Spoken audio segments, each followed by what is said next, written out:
Emma, capítulo 36. Confío en que pronto tendré el placer de presentarle a mi hijo, dijo el señor Weston. La señora Elton, muy predispuesta a suponer que con este deseo se le tenía una atención muy particular, sonrió amabilísimamente. Supongo que habrá usted oído hablar de un tal Frank Churchill, siguió él, y que sabrá usted que es mi hijo, a pesar de que no lleve mi apellido. Oh, sí, desde luego, y tendré mucho gusto en conocerle. Estoy segura de que el señor Elton se apresurará a visitarle, y tanto él como yo tendremos un gran placer de verle por la vicaría. Es usted muy amable. Estoy seguro de que Frank se alegrará mucho de conocerla. La semana que viene, y tal vez incluso antes, estará en Londres. Nos hemos enterado por una carta suya que hemos recibido hoy. La he visto esta mañana, y al ver la letra de mi hijo me he decidido a abrirla, aunque no iba dirigida a mí, sino a la señora Weston. Verá usted, es mi esposa la que suele escribirse con él. Yo apenas recibo cartas suyas. Pero, ¿de verdad que ha abierto usted la carta que iba dirigida a su esposa? Oh, señor Weston. Riendo afectadamente, debo protestar. Acaba usted de sentar un precedente peligrosísimo. No puede usted dar ejemplos como este a sus vecinos. Le doy mi palabra que si eso es lo que me espera a mí, las mujeres casadas tendremos que empezar a defendernos. Oh, señor Weston, nunca hubiera creído una cosa semejante de usted. Sí, no se fíe usted de los hombres. Tenga mucho cuidado, señora Elton. En esta carta nos cuenta, es una carta muy corta, escrita a toda prisa, solo para darnos la noticia, nos cuenta que enseguida van a ir todos a Londres por causa de la señora Churchill. No se ha encontrado bien durante todo el invierno y cree que el clima de Scombe es demasiado frío para ella, de modo que van a venir todos para el sur sin pérdida de tiempo. Vaya, de modo que viven en el Yorkshire, ¿no? Scombe está en el Yorkshire, ¿verdad? Sí, viven a unas 190 millas de Londres, un viaje considerable. Sí, ya lo creo, muy considerable, 65 millas más de la distancia que hay entre Maple Grove y Londres. Pero, señor Weston, ¿qué son estas distancias para las personas de gran fortuna? Se quedaría usted maravillado si supiera cómo a veces mi cuñado, el señor Suckling, viajaba de una parte a otra. No sé si me creerá, pero en la misma semana él y la señora Brage fueron a Londres y volvieron 2 veces, con 4 caballos. Lo malo de este viaje desde Scombe, dijo el señor Weston, es que la señora Churchill, según nos dicen, ha estado toda una semana sin poder levantarse del sofá. En la última carta que le escribió a Frank, según nos contó mi hijo, se quejaba de que estaba demasiado débil para ir hasta su invernadero sin que él y su tío la cojan de los brazos. Ya ve usted, esto indica que ha llegado a un grado extremo de debilidad. Pero ahora resulta que está tan impaciente por estar en Londres que quiere pasar el viaje sin pasar más que 2 noches en el camino. Es lo que dice literalmente Frank. La verdad, señora Elton, es que las señoras delicadas tienen naturalezas realmente singulares. Tiene usted que admitirlo. Pues no le admito nada de eso ni mucho menos. Yo siempre saldré en defensa de mi sexo, como ahora, ya se lo advierto. En esta cuestión encontrará en mí un temible antagonista. Yo siempre estoy al lado de las mujeres, y le aseguro que si usted supiera la opinión de Selina con respecto a eso de dormir en las posadas, no se extrañaría de que la señora Churchill hiciera los esfuerzos más increíbles para evitarlo. Selina dice que a ella la horroriza, y yo creo que me ha contagiado algo de sus escrúpulos. Mi hermana siempre viaja llevando sus propias sábanas. Una precaución excelente. ¿Sabe usted si la señora Churchill hace lo mismo? Tenga usted la seguridad de que la señora Churchill hace todo lo que cualquier otra gran dama ha podido hacer. La señora Churchill no va a ser menos que cualquier dama, tratándose... La señora Elton le interrumpió vivamente diciendo: «Oh, señor Weston, no interprete mal mis palabras. Le aseguro que Selina no es una gran dama. No imagine usted lo que no es verdad». «¿No? Entonces no puede compararse con la señora Churchill, que es tan gran dama como la que puede serlo más». La señora Elton empezó a pensar que no había obrado bien al negar tan tajantemente la alta condición social de su hermana. Lo último que hubiera podido desear es que creyeran su afirmación de que su hermana no era una gran dama. No había sabido expresarse de un modo lo suficientemente ingenioso como para que la interpretara bien, y aún estaba pensando de qué modo podía volverse atrás sin quedar mal, cuando el señor Weston siguió diciendo: «Yo no siento una gran simpatía por la señora Churchill, como usted ya puede suponer, pero que quede entre nosotros. Quiere mucho a Frank, y por lo tanto yo no debería hablar mal de ella. Además, ahora no tiene salud, aunque la verdad es que, según propia afirmación, nunca la ha tenido. Eso yo no se lo diría a todo el mundo, señora Elton, pero no creo mucho en la enfermedad de la señora Churchill». «Si está verdaderamente enferma, ¿por qué no va a Bath, señor Weston? ¿A Bath o a Clifton?» «Se ha empeñado en que Scombe tiene un clima demasiado frío para ella. Supongo que lo que ocurre es que se ha cansado de Scombe. Es la primera vez que pasa allí una temporada tan larga y empieza a necesitar un cambio. Es un lugar apartado, muy bonito, pero muy apartado».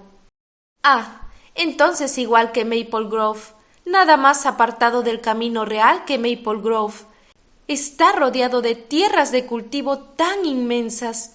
Allí una se encuentra aislada de todo, en un retiro completo, y probablemente la señora Churchill no tiene la salud o el buen ánimo de Selina para saber apreciar esa clase de soledad, o tal vez no tenga dentro de sí recursos suficientes para vivir en el campo. Yo siempre digo que una mujer nunca tiene demasiados recursos, y estoy muy contenta de tener tantos que me permitan ser completamente independiente de la sociedad. En febrero Frank pasó 2 semanas con nosotros. Sí, recuerdo haberlo oído decir: cuando vuelva encontrará un aditamento más a la sociedad de Highbury, es decir, si es que puedo considerarme a mí misma como un aditamento. Pero quizá no tenga la menor noticia de que yo exista en el mundo». Esta incitación a que se le hiciera un cumplido era demasiado directa para que pasara inadvertida, y el señor Weston, muy galante, exclamó inmediatamente: «Mi querida señora, nadie excepto usted podría considerar posible una cosa semejante. No haber oído hablar de usted. Estoy seguro que en las últimas cartas de la señora Weston le hablaba de muy pocas cosas que no estuvieran relacionadas con la señora Elton». Una vez cumplido su deber, el señor Weston podía volver a ocuparse de su hijo. «Cuando Frank se fue», siguió diciendo, «no teníamos ninguna seguridad de cuándo podríamos volver a verle, y por eso las noticias de hoy nos han causado aún más alegría. Ha sido algo totalmente inesperado. Es decir, yo siempre he tenido el presentimiento de que no tardaría en volver. Estaba seguro de que iba a ocurrir algo. No sabía el qué, que haría posible su regreso, pero nadie me creía. Tanto él como la señora Weston estaban terriblemente desalentados. ¿Cómo va a arreglárselas para venir? ¿Cómo vamos a suponer que sus tíos consentirán en volver a separarse de él? Y así por el estilo. Pero yo seguía pensando que iba a ocurrir algo que nos iba a ser favorable, y ya ve usted que ha sido así. A lo largo de mi vida, señora Elton, he podido comprobar que cuando las cosas no son contrarias un mes, al siguiente siempre se arreglan». «Tiene usted mucha razón, señor Weston, muchísima razón. Eso es precisamente lo que yo solía decirle a cierto galán en la época en que me cortejaba. Cuando, porque las cosas no iban totalmente a su gusto, sin la rapidez que, hubiera correspondido a sus sentimientos, se entregaba a la desesperación y exclamaba que estaba seguro de que a este paso llegaría el mes de mayo antes de que Himeneo nos recubriese con sus azafranadas vestiduras. ¡Oh! Cuánto me costó disipar esas sombrías ideas y hacerle concebir pensamientos más alegres. El coche. Teníamos muchas dificultades con el coche. Una mañana recuerdo que vino a verme completamente desesperado. Tuvo que interrumpirse debido a un acceso de tos, y el señor Weston aprovechó inmediatamente la oportunidad para continuar. Acaba usted de mencionar el mes de mayo. Mayo es precisamente el mes que la señora Churchill tiene que pasar, según le han aconsejado, o se ha aconsejado a sí misma, en un lugar más cálido que Scombe. En resumen, que tienen que pasar en Londres, y de este modo tenemos la grata perspectiva de que Frank nos haga frecuentes visitas durante toda la primavera, precisamente la estación del año que hubiéramos elegido de haberlo podido hacer. Cuando los días son muy largos, la temperatura es suave y agradable, todo invita a estar al aire libre, y no hace demasiado calor para hacer ejercicio. Cuando estuvo ahí la otra vez, se hizo lo que se pudo, pero había humedad, llovió y el tiempo era desapacible, como suele serlo en febrero, ya sabe usted, y no pudimos hacer ni la mitad de las cosas que proyectábamos. Ahora será la época más adecuada. Vamos a pasarla muy bien, y yo no sé, señora Elton, si la inseguridad de sus visitas, esa especie de constante espera, no saber si llegará hoy o mañana, ni a qué hora, no sé, le decía, si esto dará más alicientes a nuestra felicidad que si le tuviéramos siempre en casa. Creo que sí, creo que en este estado de ánimo vamos a disfrutar más de su compañía. Confío en que encontrará usted agradable a mi hijo, pero no debe esperar ningún prodigio. Suele considerársele como un joven de grandes prendas, pero no espere usted ningún prodigio. La señora Weston siente un gran afecto por él, lo cual, como puede usted suponer, me halaga mucho. Mi esposa cree que no hay nadie que pueda comparársele. Y yo le aseguro, señor Weston, de que no tengo casi ninguna duda de que mi opinión le será francamente favorable. He oído hacer tantos elogios del señor Frank Churchill. De todas maneras, me veo en el deber de advertirle que yo soy una de esas personas que siempre juzgan por sí mismas y que en modo alguno se dejan guiar por el criterio de los demás. Le advierto que la opinión que forme de su hijo responderá a mi criterio personal. No me gusta adular a nadie. El señor Weston estaba meditabundo. Confío, dijo inmediatamente, en que no he sido demasiado severo al juzgar a la pobre señora Churchill. Si está enferma, sentiría mucho ser injusto con ella. Pero hay ciertos rasgos de su carácter que me hacen difícil hablar de ella con la comprensión que yo desearía. No debe usted de ignorar, señora Elton, las relaciones que he tenido con esta familia, ni la clase de trato que me han dispensado, y entre nosotros toda la culpa solo puede atribuírsele a ella. Ella fue la instigadora. De no ser por ella, la madre de Frank nunca hubiera sido menospreciada en la forma en que lo fue. El señor Churchill tiene mucho orgullo, pero su orgullo no es nada comparado con el de su esposa. El de él es un orgullo pacífico, indolente, caballeroso, que no hace daño a nadie y que solo contribuye a hacerle un poco más desamparado y aburrido. Pero el orgullo de ella es arrogancia e insolencia. Y lo que lo hace aún más insoportable es que no tiene ningún fundamento de nobleza de familia o de sangre. Cuando se casó con él no era nadie, simplemente la hija de un caballero, pero una vez se hubo convertido en una Churchill, sobrepasó a todos los Churchill en altanería y en grandes pretensiones. Pero en realidad puede usted estar segura de que no es más que una advenediza. Hay que ver, eso tiene que ser verdaderamente indignante. Yo siento horror por los advenedizos. Maple Grove me ha hecho detestar esa clase de gente. porque en aquellos contornos vive una familia que tiene tantos humos que resultan fastidiosísimos para mi hermana y mi cuñado. La descripción que ha hecho usted de la señora Churchill me ha hecho pensar inmediatamente en ellos. Son una gente que se llama Topman, que hace muy poco que se han instalado allí y que se han encumbrado gracias a una serie de relaciones de lo más bajo, pero que tienen unos humos y que aspiran a ponerse al mismo nivel de las familias que hace ya muchos años que están establecidas en aquel lugar. Como máximo, hace 1 año y medio que viven en West Hall, y nadie sabe cómo han hecho su fortuna. Proceden de Birmingham, que como usted ya sabe, señor Weston, no es precisamente una ciudad de la que puede esperarse mucho. ¿Qué puede salir de un lugar como Birmingham?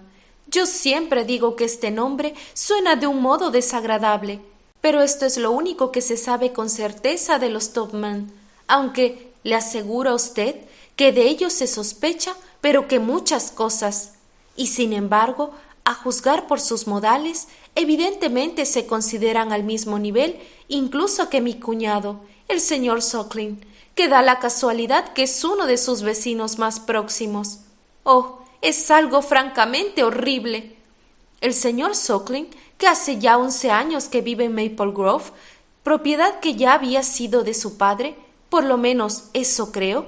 Estoy casi segura de que el padre del señor Suckling, cuando murió, ya había comprado la propiedad. Su conversación fue interrumpida. Se estaba sirviendo el té y el señor Weston, como ya había dicho todo lo que quería decir, no tardó en aprovechar la oportunidad de dejar a la señora Elton. Después del té, el señor y la señora Weston y el señor Elton se pusieron a jugar a las cartas con el señor Woodhouse. Las 5 personas restantes fueron abandonadas a sus propios recursos, y Emma dudó de que pudieran componérselas medianamente bien, ya que el señor Knightley parecía poco dispuesto a conversar. La señora Elton buscaba a alguien que le prestase atención, y como nadie mostraba deseos de hacerlo, se sentía tan desairada que prefería encerrarse en su mutismo. En cambio, el señor John Knightley parecía más comunicativo que su hermano. Iba a marcharse al día siguiente por la mañana, y empezó diciendo: «Bueno, Emma, creo ya no tengo nada más que decirte sobre los niños, pero ya te he dado la carta de tu hermana, y podemos estar seguros de que allí todo se explica con los menores detalles.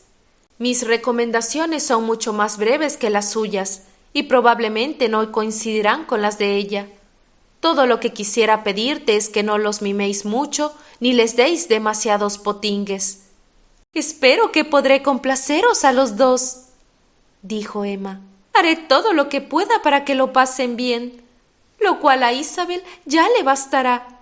Y para mí, el que lo pasen bien excluye el malcriarlos y el darles demasiados potingues, como tú dices. Y si se ponen muy revoltosos, los envías otra vez a casa. Eso es bastante probable, ¿no te parece? Creo que ya me doy cuenta de que son demasiado bulliciosos para tu padre, y de que incluso para ti pueden llegar a ser un estorbo, si vuestros compromisos sociales aumentan tanto como en estos últimos tiempos». «¿Nuestros compromisos sociales?» «Ya lo creo. Supongo que te has dado cuenta que en estos últimos 6 meses habéis cambiado considerablemente vuestro género de vida». «¿Cambiado? No, la verdad es que no me he dado cuenta». «Pues no hay la menor duda de que ahora alternáis más de lo que antes solíais hacerlo. Lo de esta noche, por ejemplo. Vengo de Londres solo para un día y me encuentro con que habéis organizado una cena con una serie de invitados. Hace unos meses, ¿cuándo ocurriría una cosa así? Tenéis más vecinos y alternáis más con ellos. Desde hace algún tiempo, todas las cartas que recibe Isabel hablan de fiestas y reuniones como esta: cenas en casa del señor Cole, bailes en la hostería de la Corona. Lo que ha cambiado mucho es Randalls, y es Randalls tan solo la que os empuja a todo eso». «Sí», dijo rápidamente su hermano. «Todas esas cosas salen de allí». «Perfectamente.